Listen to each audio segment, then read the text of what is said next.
Very rarely have I had success with finishing a screenplay when I didn't know where it was going to end when I started. Do you have to have a log line before you begin a screenplay? You don't have to have a log line before writing a screenplay. It definitely helps. I'd say definitely, for me, I need to have a direction, a general sense of where I want to go. It doesn't have to be exact because I think that's something that will get discovered on the page. It'll get discovered through the process. Generally, I will come up with a character that I really like, a scenario that I want to see that character in. And then over time, I'll craft the log line. And this is before I'm really writing on the page. If I'm writing on the page, usually I do have enough of a sense of where I'm going to start and where I'm going to end, and probably what like that middle point is. That end of act, one, what's that act 2A going to look like? Like those are the pieces that I want to have, and that usually also will inform what the story is, and then in turn also what the log line will eventually be. It's usually a mushy log line until the actual film is done or the screenplay is far enough along where it's actually something that's presentable. When you're writing a first draft, do you write it all the way through, or do you stop and go back and fix this here and look at this here? Yes, when writing a first draft, I definitely tend to revisit those first 30 pages or the very beginning before going all the way through. And a lot of times it's because I'm discovering new things about the characters, a direction I thought the story was going to go in. It doesn't make sense anymore just because of some other choices that I made that I happen to really like. And so I don't want to also force myself to get to a certain ending if when I'm writing, and this is the case when I'm not fully outlining, because I'll have loose outlines, but I'm not one to outline every single beat before writing. I'll have a general sense, but then the in between, the words on the page, what the characters are doing, sometimes that's just something that gets refined from draft to draft. Okay. And so then once you're done with that first draft, do you do sort of the typical screenwriter, let it be in a drawer for a month, or no, you're ready to go second draft, third? So I was a part of a writer's group called Deadline Junkies, and what was great about that group was every 4 or 5 weeks, I had to present 30 new pages of a script. And so when writing a feature, it forced me to really focus on each act. So I think that's also in part to why I was so in tune to working on that first act multiple times before kind of writing the rest of the story. When you're writing a screenplay, do you know the ending when you start the process of the script, or does it evolve as you go along? When I'm writing TV pilots, I know the end of the first episode. Generally tend to have an idea of where season 1 would end. In the case of a screenplay for a feature-length movie, I have a general sense of where I want to go. It may not be the exact, I may not have all the specifics, but I know the general sense. I know where I want the characters to be emotionally. I know where I want the plot to be.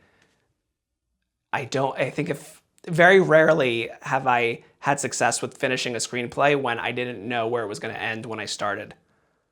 So I definitely think having that framework, even if it's loose, helps me start the screenplay, frankly. I don't think I could start it without knowing where it ultimately ends. So for Don't Tell Larry, either the web series or the feature film, Yeah. you and your writing partner knew pretty much this is what's going to happen. In the case of the feature, so for Don't Tell Larry, I knew exactly where the movie was going to start, had a good sense of where it was going to end, knowing that there were things that could happen along the way that might force us to change how it ends, and we had multiple endings to this version. And there was 2 other plot points we knew we were going to have. There was a scene in a supply closet in which 2 characters are forced to drink pee, and that was in the web series. And it was such a ridiculous moment, but I felt the actors who played it in the original web series did such an amazing job that we wanted to incorporate that scene into the feature. And so that was one of the scenes that I was referring to earlier, that how are we creating a story where we're getting to that point, and how are we getting out of that to get to this other plot point that how do we get into this other plot point that I won't spoil, but it's something that was there from the very first draft. About 2/3 of the way through the movie, we knew that was going to be there, and that never changed. So we had these loose points we know we had to get to. What parts of the writing process do you struggle with the most? I would say that getting to the core wound of the characters can be difficult at times. When I have a story or an idea, I'm usually not approaching it starting with the character's core wound. And so sometimes I find that I will figure that out in the process, but sometimes I find that I'm forcing myself to have a character be a certain way when the character is presenting itself and not wanting to have that. So I think sometimes just like getting to those deeper layers of like who these characters are, I have something I struggle with a bit more than whether it's just plot or jokes. So are core wounds in comedic characters really prevalent? I mean, if we looked at the cast of Seinfeld, what would Kramer's core wound be, or Elaine's, or George? George maybe okay. A lot. Yeah, I was lot gonna say, of things George, there's stuff there. But Elaine was pretty. She was pretty hip. She didn't really take too much. I guess she didn't need that. Yeah, She took a lot of stuff in stride. yeah, I'm trying to think of what's there. Yeah, Elaine had a father who she could never impress, and that was one episode, and then he went away. So that's not much there, but. And I'm not saying all the comedies have to have that at all. I just think that's something that I want to at least think about because that informs a lot of the things that the characters do. It obviously greatly affects their motivation in a lot of cases. Or just on a more surface level, if you lose that altogether, you don't have to worry about those things. But I still think you need to have, but then those ideas kind of always fall flat. So I think you do need to know just more about who the character is. You should be able to answer any questions about them. Right, and you had said in a previous section just a few minutes ago that it is interesting because they're hiding this party and other things from this character who is kind of dedicated to getting to the truth. And so maybe there's you kind of know there's some wound there where this guy realizes he's being excluded. Maybe there's prior exclusions or something, and it's like sort of a soft or like a sort of Achilles heel of his. In the case of Don't Tell Larry, with the character of Larry, there is a core wound that we knew from the beginning that informed his character and how he acted.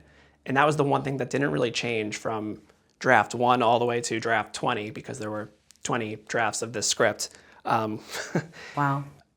That being said, our other 2 leads were characters who we struggled with what those core wounds were and what their motivations were in certain cases because when the story changed from an accidentally not inviting Larry to a party to intentionally not inviting him, all of a sudden you're now making a choice.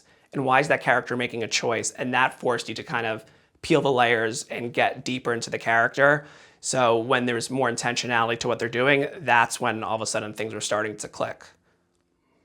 Right. And you had talked about too, it's funny when you see people who are sort of rule followers then start to break the rules. And if I'm seeing this one character, the main female character correctly, Susie, isn't she sort of a rule follower? Yes, the main character is someone who's been, she's type A, she's been employee of the year for 8 years. She wants to be CEO, her boss is leaving, and she's done everything right. She followed the rules, she played by the rules, and when she doesn't get what she strives for, and she was playing the rules, she realizes perhaps maybe I have to play the game a little differently. Sure. And does she take it to a different level? That might be too far, perhaps. But that being said, it came from a disappointment, and that's an understatement, of not getting what she felt she should get. And objectively, if you look at her, like she's the most qualified candidate to be CEO, but then by not getting that kind of also spirals and is part of the reason why she goes on this journey. Okay, so we know that there's a sensitivity there. She always wants to be sort of the good student. Yeah. And because she was overlooked by the teacher, so to speak, maybe then that's her wound. And that's part of it. And I mean, this is kind of unrelated to what we were talking about. I guess the core wound of our main character, Susan, her core wound is that her pop, who raised her, he sailed on the lakes. Her best memories with her grandpa growing up were sailing on the Great Lakes, Lake Michigan, Lake Erie, the lakes. And that was something that was like some of the best memories she had as a kid, and that was her motivation for why she was working at this specific travel agency, which is called Good Lakes Cruises, where you go on cruises on the Great Lakes, excuse me. So you're going on cruises around the Great Lakes. It feels like such a random travel agency, but for this character, it was so important because it's like a connector to her grandfather. Ah, okay, right. So you see what's important to her. Okay. And therein lies a possible wound. Interesting. For sure. Thank you for watching the video all the way to the end. Here is a complimentary question from our book Story Questions.